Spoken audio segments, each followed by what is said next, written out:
Good morning, YouTubers. It's Monday the 18th of May 2015, and as you can see I'm in the polytunnel this morning because I want to show you what's going on in here. That's my hanging baskets. They're just coming into flower. In fact, I think there's a flower in that one at the back there. Yeah, so I put one down the polytunnel. I've got two left in here and I've got one out in the garden. I'll show you that in a bit. And I just want to show you my tomatoes. See how well they're doing. That one over there is a sweet million and it's got some flowers on it. And you've probably been told this before. Let me just zoom out a bit. But in order to pollinate your flowers, you just give them a tickle. It's called spanking your tomatoes. That's a sweet William there as well. This one, which is absolutely ginormous, is a gardener's delight. I'll give that a little spank.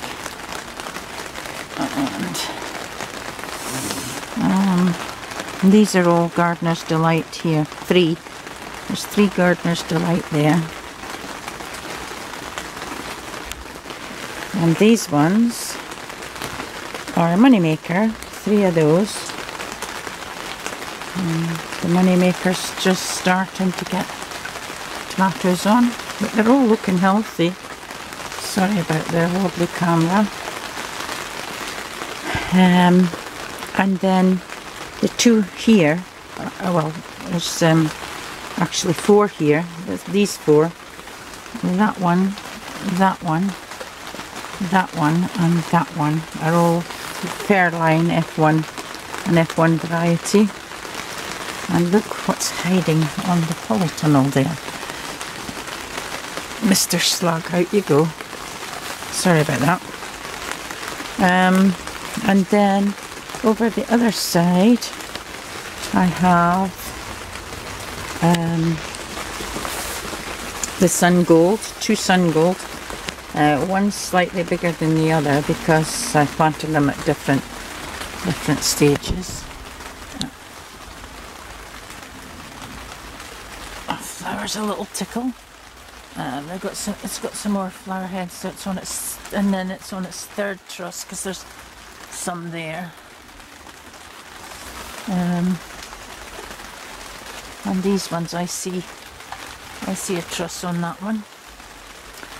And the next ones to them are, these are all sweet William. Can't remember doing four sweet William, but they're sweet Williams and they're very big. And flower trusses on it.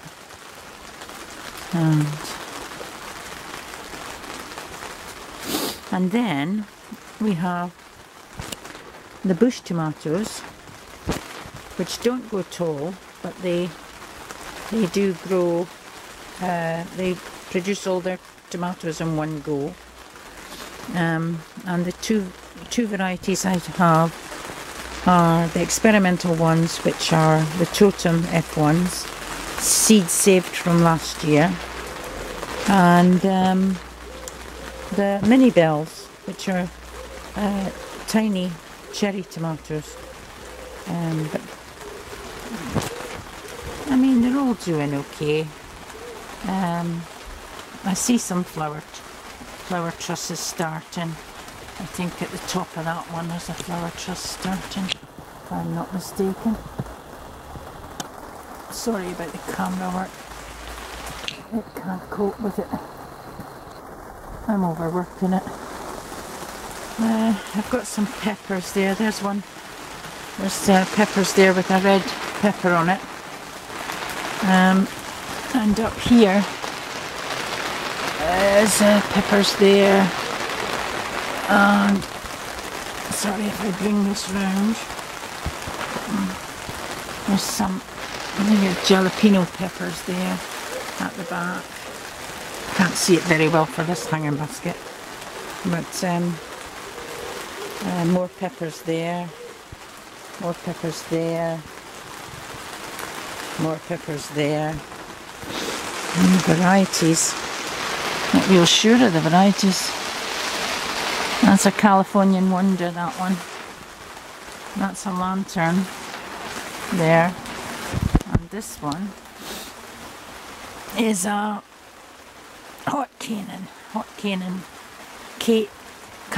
Hot cayenne. I'm saying it properly now. Hot cayenne pepper there. So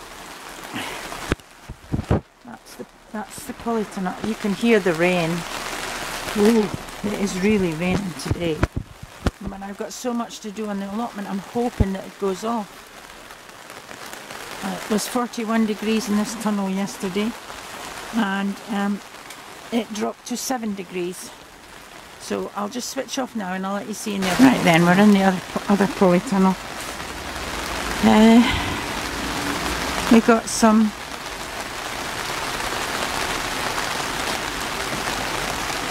habanero peppers there.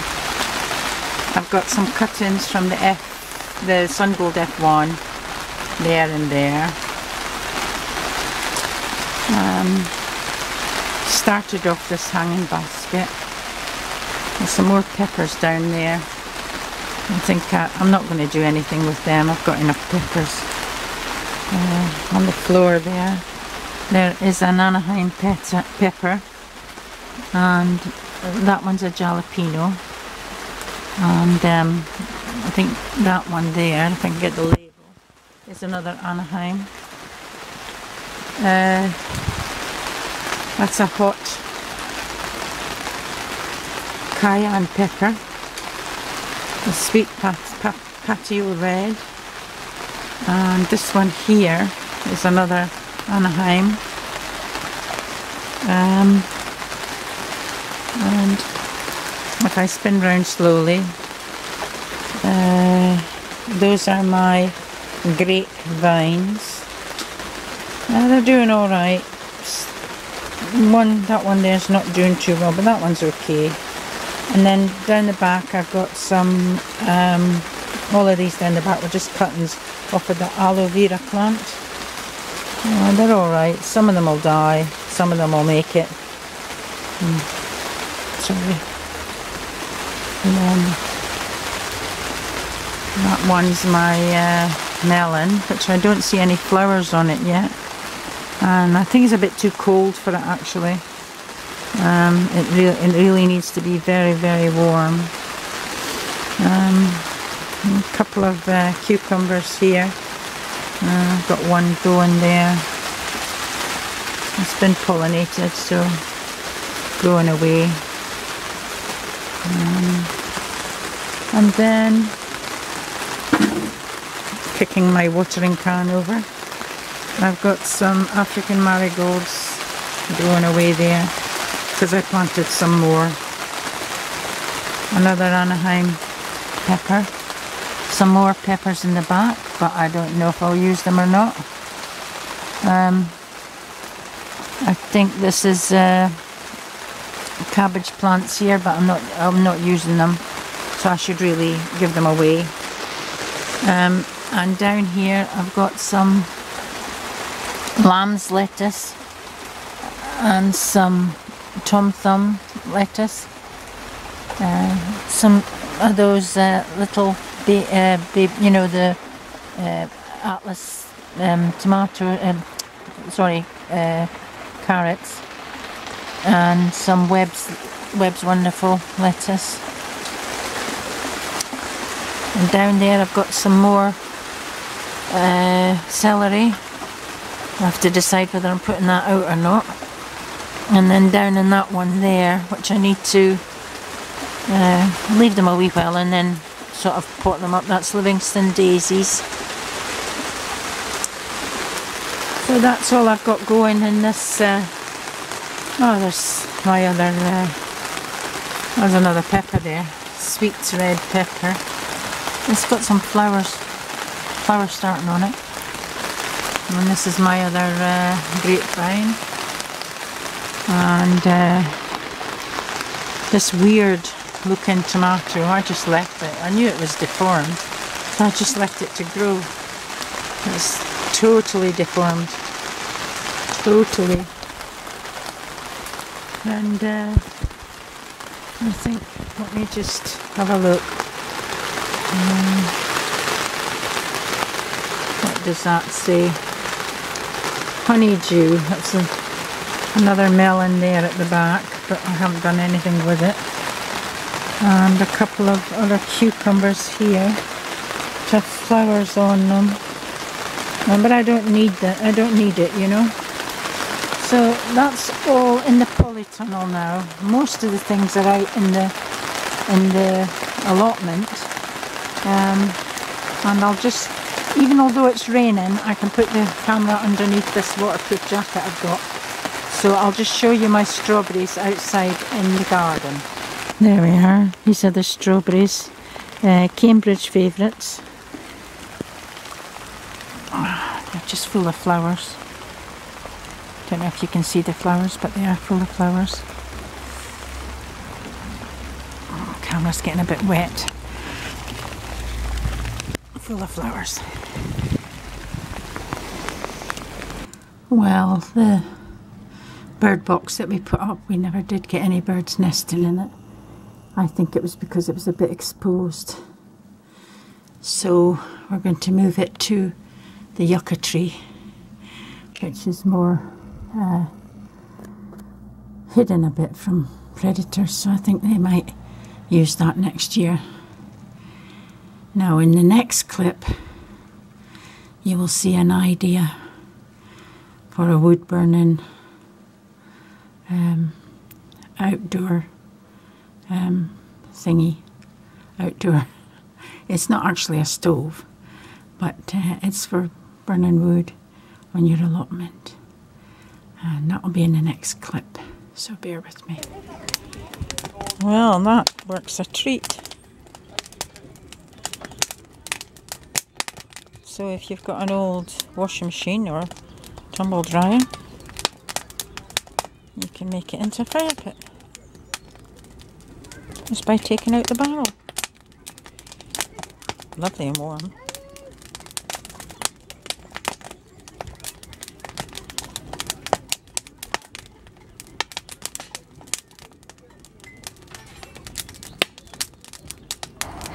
Now then, YouTubers, it stopped raining for a bit down on the allotment. I've set out all the sweet corn plants where I want to get them planted. So we'll be planting them in a moment. I've kept a few just as spares, because you never know. You know, something might take them, like mice or rats or whatever. And then I'll just show you what I've been doing in the other bed. I hope you can hear this because the wind is very, very, very strong. There we are, the leek bed. I've weeded it all. The leeks are doing fine. I'll just walk along this way, try and keep the shadow out.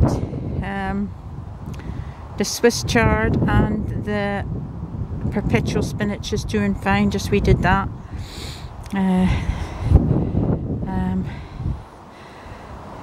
The matador, I think it's matador. Shallots are doing fine, and next to them it's the zebrun,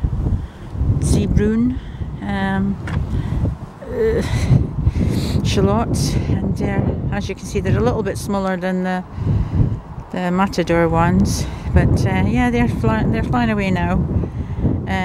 It's black chard, black kale there. Just a little amount of it because I don't know if I like it or not. And then today, instead of wasting the leeks, I've put in some more leeks. in that side because I didn't want to waste them. We had some left, so you know, didn't want to waste them. So back to you in a moment. There we are, YouTubers. All the sweet corn in place now. I think I need to straighten that one up that's got the ticket on it. The one in front that's got the ticket on it's a bit squint, but yeah, so and I want to show you what I've done with my other sweet corn. This sweet corn's quite far on now, and I'll show you the other ones. Now then, I hope you can hear this. It's quite windy, but because this sweet corn has grown so much, I've had to put bigger bottles on them. But the bottles definitely work. So if you are thinking on planting sweet corn, by all means use the bottles the way I've got them, because it certainly works. I just wish I had some more of the big ones and I'd put them all into big bottles because they're rising over the top, you know. So, and so these are my sunflowers. They're being a bit battered, but they're surviving, they're getting on. I'll just retie them today and they should be fine. They're getting quite bushy at the top.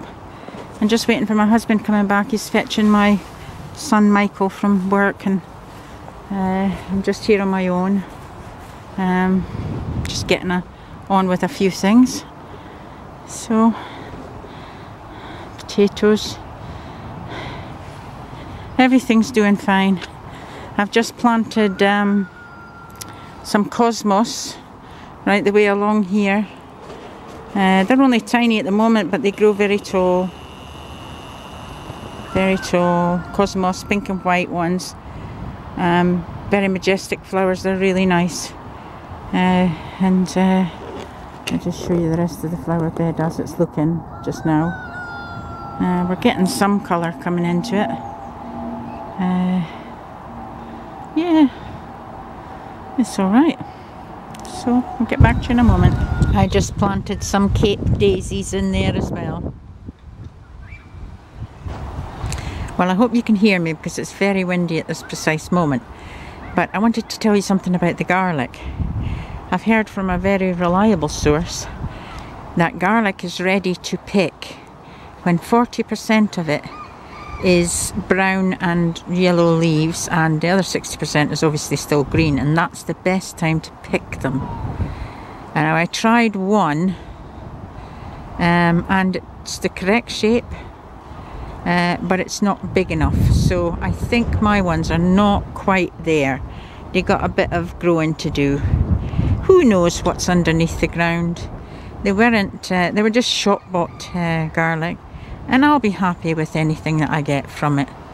But I'll probably, if they are small, I'll probably not do shop garlic again. Anyway, I want to give a couple of shout outs. The first one is to a very, very funny man, and his name is Blue Star Dave. I watch his channel along with Mark Davidson's channel. If they've made a video, I leave it till the evening, until I go to bed, so that I can go to bed laughing. They're both very funny, and they both deserve a shout out. Not that they need it, because they've got thousands of subscribers, but I just thought, because I appreciate their channels, I thought I would give them a shout out. And there's one other person I want to give a shout out to, and her name is The Happy Plotter. That's her YouTube channel. She's got a huge allotment, and it is just massive, and she's done wonders with it, and she's only on her own, and she does it all on her own, and I really admire people like that. So there you go. If you've got a few moments to spare, tune into The Happy Plotter. I'm sure you won't be disappointed. She's a nice girl. Give her your support and give her your thumbs up, and give Mark and Dave the thumbs up as well. So I think they're just about finished, so we'll be going home soon. Bye for now. There we are, YouTubers. I hope you can hear me. It's very windy. The boys are they're sort of planning out the beds, seeing if they've got enough soil and making the paths and that. And then after they're finished that, we'll be going home. Yeah, well, he's finished his work for today, because that's all the community service we get out of him each day. We get 4 hours each day. Because of the bank job he pulled last year. Oh, is it? Yeah. Oh, so well. that'll serve you right for, you can't do stuff like that. How much community service has he got? Oh, he's got 3 years of it. Oh my God, you might not last 3 years. Well, it's life then, isn't it? A stitch up. It was a stitch up, was it? I was using my own credit card. A bank jobby. Yeah. You already did. And they didn't believe you. Alright, as soon as they're finished that, we'll be going home. Bye for now. See you in the next video. Take care.